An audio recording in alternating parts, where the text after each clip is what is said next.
So here I am with my bed hair, and I got up this morning with, I don't know, must have had some kind of crazy dream in dreamland and had all of these drop-ins, and I started talking to my husband and I said, I kind of really need to be recording a podcast on this because someone else might enjoy listening to it more than him.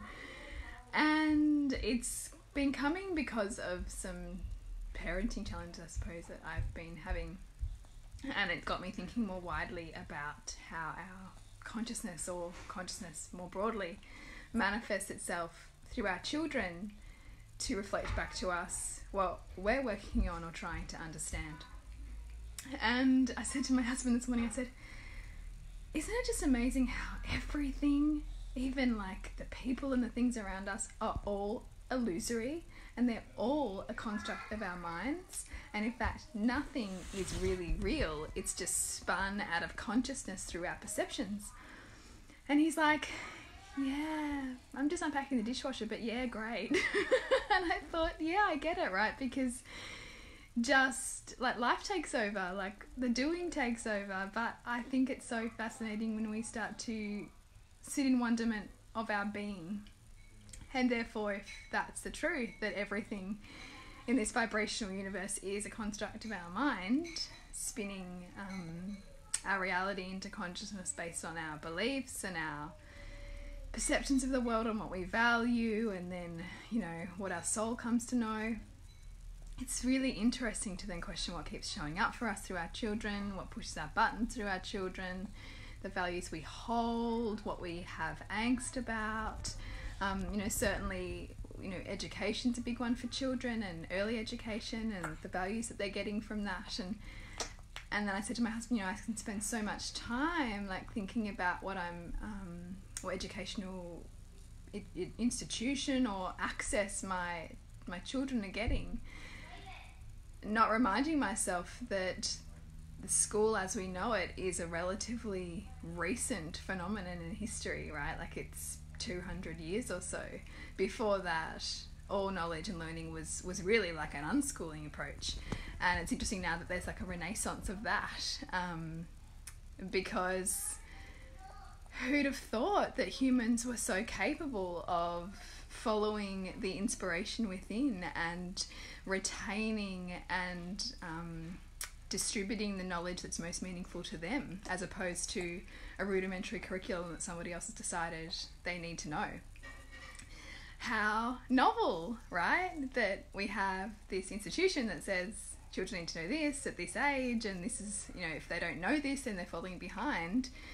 It's quite laughable, really, that that's what we get ourselves hung up about, when in fact school is so recent really in our history, and that the humans have been passing knowledge and acquiring, retaining, distributing knowledge, contributing to society well before there was ever this modern construct of school, which is really a product of the Industrial Revolution.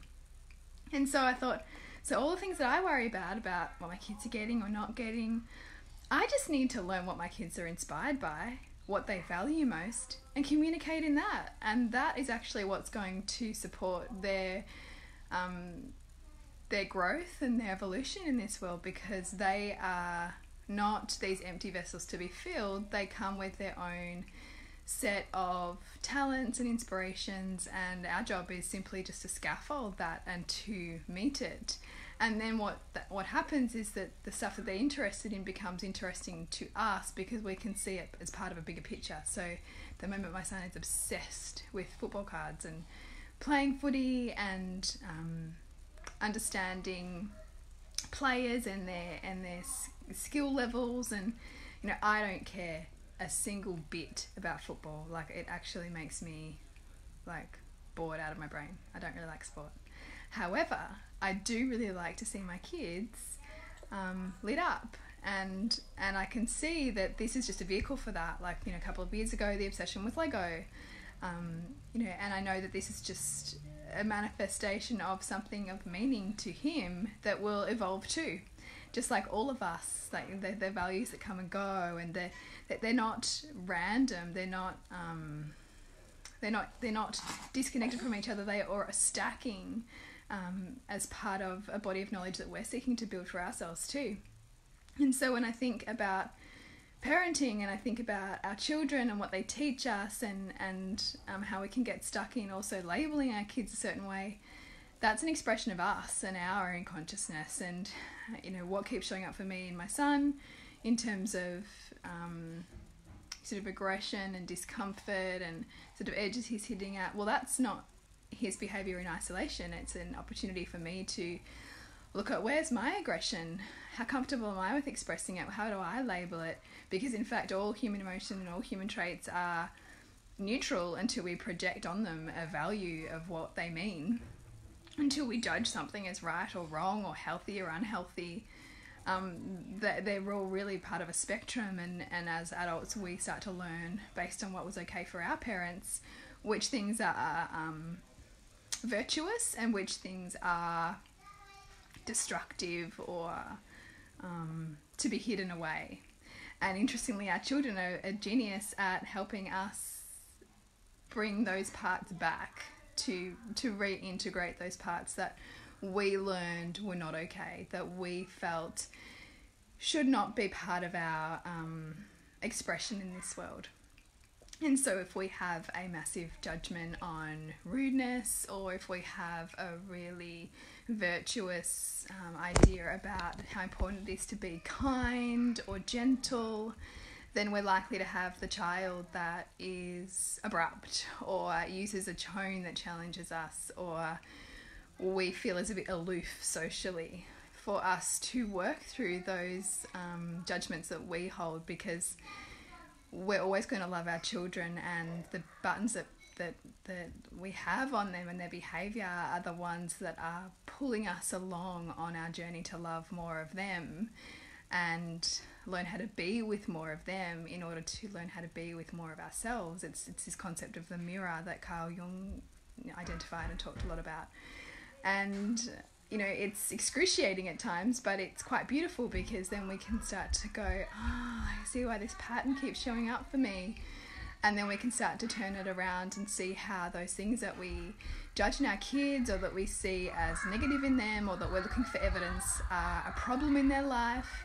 We can start to see, okay, so I see when he uses that tone of voice that while, I find it challenging, it actually helps him in XYZ ways, or he's actually really able to clearly communicate and set boundaries. And, okay, I could see how that would be beneficial for me to integrate more of, or I can see where I do that too, and actually where I judge it as wrong, I can see how it actually serves me. It actually makes, my communication really clear with others.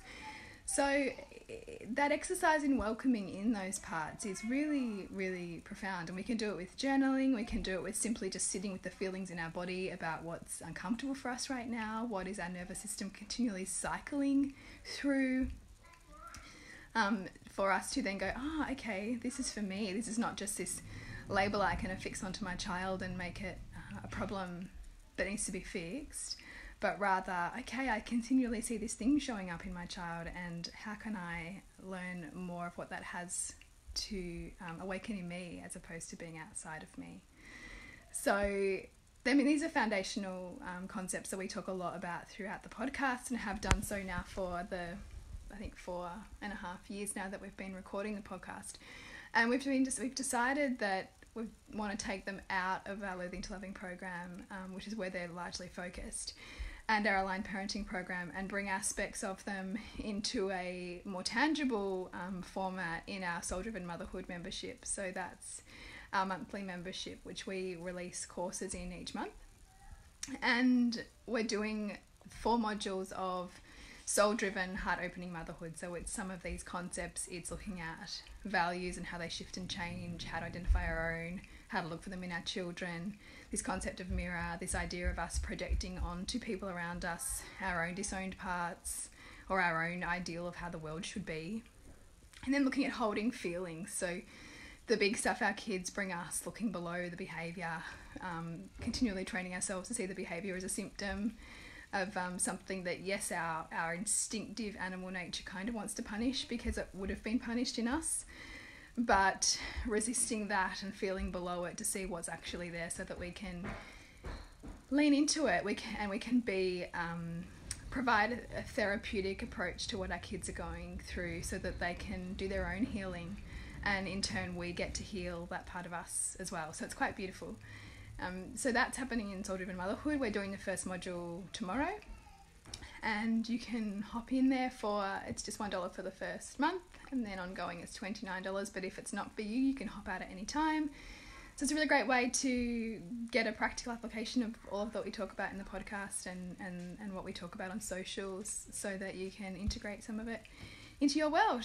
So thanks for listening to my morning download, and see you soon.